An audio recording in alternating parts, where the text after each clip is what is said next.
மூச்சில்லாமல் உயிரில்லை, கைப்பழக்கம் இல்லாத பாய்ஸ் இல்லை. ஏய் இப்ப அத எதுக்கு? இதுதான் ஹுக்கு.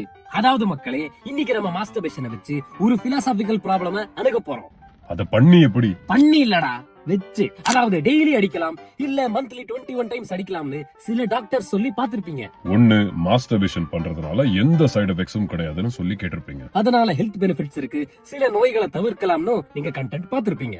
இத சப்போர்ட் பண்ற மாதிரி சயின்டிபிக் எவிடன்ஸும் இருக்கு. அப்புறம் என்ன அடிச்சல் அப்படின்னு நினைச்சீங்கன்னா, டெய்லி அடிச்சா சைக்கலாஜிக்கல் அண்ட் பிசியோலாஜிக்கல் ப்ராப்ளம்ஸ் வரும்னு சயின்ஸ் சொல்லுது. Compulsive behaviour, premature ejaculation and dopamine cycle dysregulation. இப்போ சயின்ஸ் அடினும் சொல்லுது, அடிக்காதனும் சொல்லுது. அடிக்கலாமா வேணாமா, இங்கதான் பிலாசபி ஆரம்பிக்குது. இது ரெண்டுத்துக்கும் சயின்டிபிக் எவிடன்சஸ் இருக்கு. அப்போ நீங்க எதை சூஸ் பண்ணுவீங்க? மல்டிபிள் ட்ரூத்ஸ், அதுவும் கான்ட்ராடிக்டரியா இருக்கிறதுனால இதுக்கு பெயரு எபிஸ்டெமிக் ப்ளூரலிசம். இது மாஸ்டர்பேஷன் மட்டுமல்ல, நியூட்ரிஷன் சயின்ஸ்லயும் இதை நம்மளால பார்க்க முடியும். எபிஸ்டெமிக் ப்ளூரலிசம் ஃபேஸ் பண்றப்போ மனிதர்கள் 7 விதமான ரெஸ்பான்சஸ் பண்ணுவாங்கன்னு பிலாசபி சொல்லுது.